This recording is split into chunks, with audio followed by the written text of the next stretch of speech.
Hey everybody, welcome to episode number 2 of the new Collaborwocky. I'm here with Dave Pryor and Thushyanthan and Tonianne and Mark.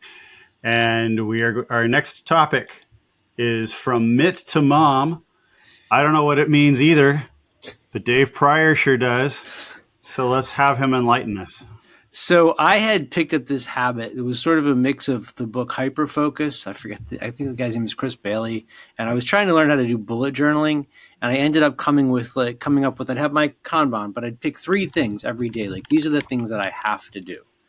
And I track like how many of them get done every day. And 90% of the time I get like one of them done. I get a whole bunch of other crap done. But the 3 things that I said were really important, which I later find out were really more aspirational than anything else. It's just too much stuff.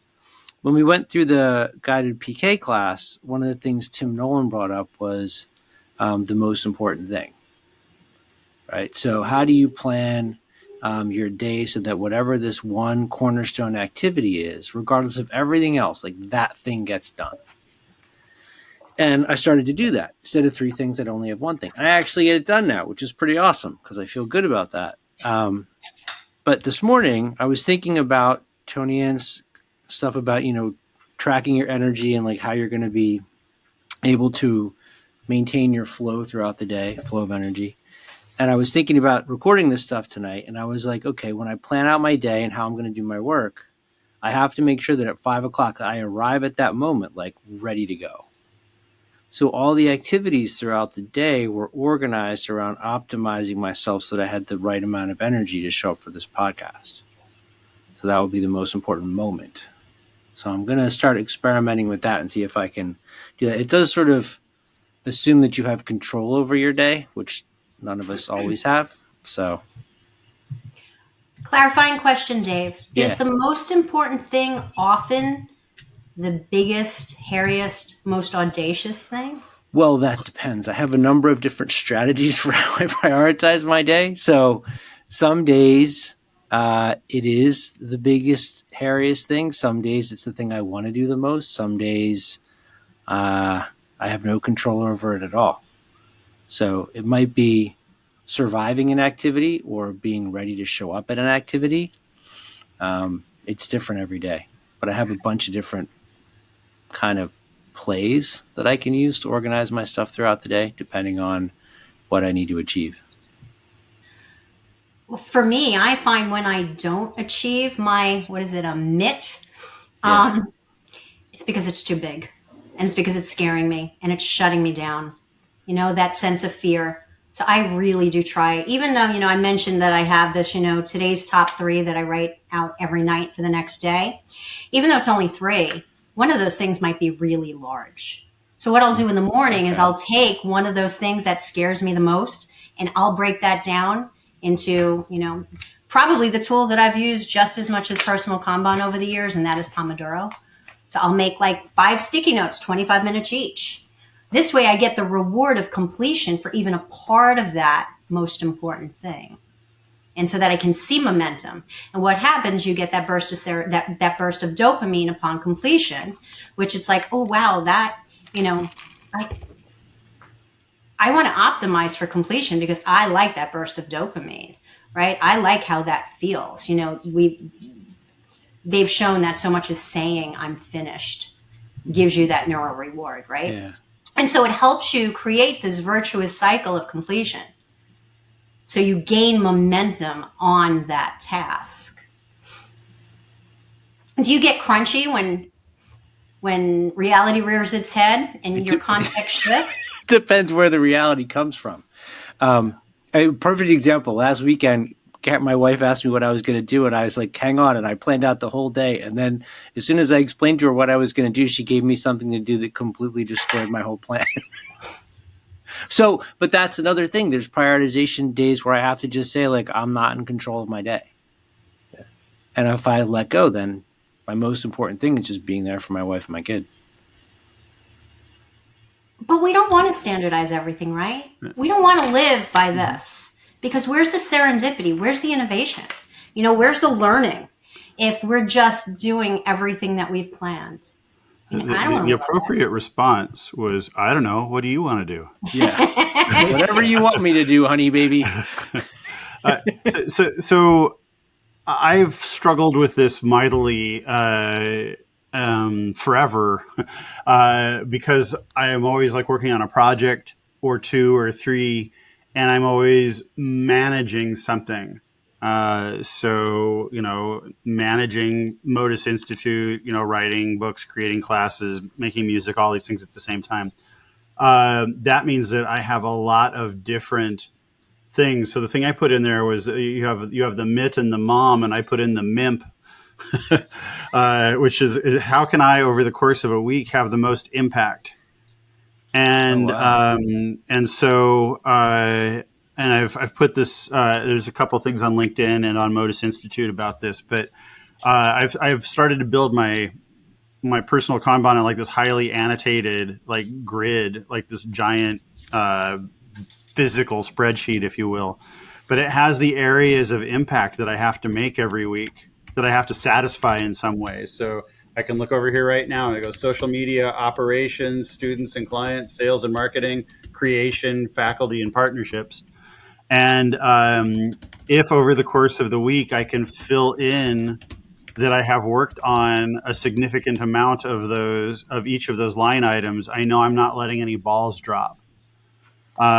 So one of my challenges was it was never particularly difficult for me to find the thing that I could do right now, but it was really easy for me to lose track of things I should have done. Mm-hmm.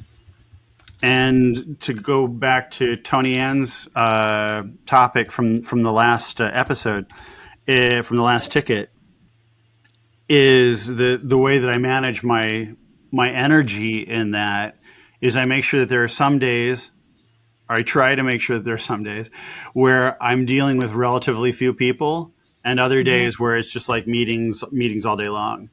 So that I know I'll have some production time and some creation time and some collaboration time throughout the course of the week.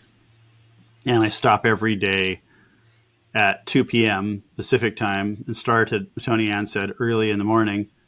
And yes, it is way past 2 p.m. already. So I might get quieter and quieter as we go along. So can I ask a question about it? I'm curious as to how critical it is for you to create something every day, because I've noticed that my happiest days are days when I create anything. Yeah. It right now it's an easy thing for me to say that I create something every day because I'm creating the class with Mark. We're creating all sorts of we'll just say elements of Modus Institute right now to better communicate and have a community. So there's a lot of creation going on. But what I don't put up there, which I know that all of you would criticize me for, is I don't put up there anytime that I turn here and start playing this thing, or grab a bass and start playing that. I never put up there that I made music, and the reason is because my wife's a really excellent baker, and so I've said repeatedly that she should like open a bakery, and she's like, the best way for me to hate doing what I love the most would be to make a job out of it. So I haven't put that type of creation up there because I don't want to make it an expectation that it's like, oh God, I've got to make music. Wow. But I end up making music anyway because it's what I want to do. But will I overlook doing the bookkeeping? Oh yeah. So if there's a week, like if Tonianne and I are doing a right environment exercise over the course of a week, and we've got tons of people there, and it's like they're really intellectually draining to do. They're really involved. I won't do a lot of music on that particular week, and I won't make myself feel bad because I haven't. Yeah. And just to be clear, you're saying the exercise is draining, not necessarily the people. No. The people are great. When you're facilitating one, you have to listen and watch everyone all the time. You have to, make sure that people are cared for, that they're not just being heard, but that what they're saying is actually being acted on. And sometimes a lot of what they're saying is subtext. So it becomes a the responsibilities for Tonianne and myself are pretty deep when we do those. But also, especially since now, instead of doing them in person, doing them, within the screen, Mm-hmm. being on for 8 or 6 hours, whatever it might be, looking at people, looking for people's reactions, being able to manage. I mean, it's just this hyper focus, which is terribly draining. Yeah. It's just making me think of that scene in the Rocky movie when Dolph goes, "I must break you." I must break. Yeah. It just reminded me of the last topic we covered about energy, and as Dave said at the beginning, this is kind of very related. So, I think whether you call it the most important thing, most whatever moment. The O stood for something 2 hours ago. I just can't remember Dave, what it was. I was questioning you on the side. It's like, that O doesn't make No, sense. it meant something. I'll have to go back and look at my notes. Or most important impact. I think it's important for people to realize what's sort of their guiding principle on this. And because yes, we could come up with a bunch of crazy acronyms, but it's really up to the individual to figure out what is that sort of overall guiding principle from their long list of things to do. But it's not just an acronym; it's self-awareness, right? Yeah. I mean, it's giving us an opportunity to pause and take stock of, we're not just automatons. Mm-hmm.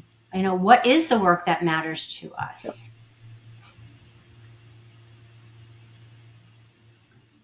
Thank you all for tuning in to this edition of Collaborwocky. We're going to try and come out with these every week or so. It's a production of Modus Institute at www.modusinstitute.com. MODUSINST Institute.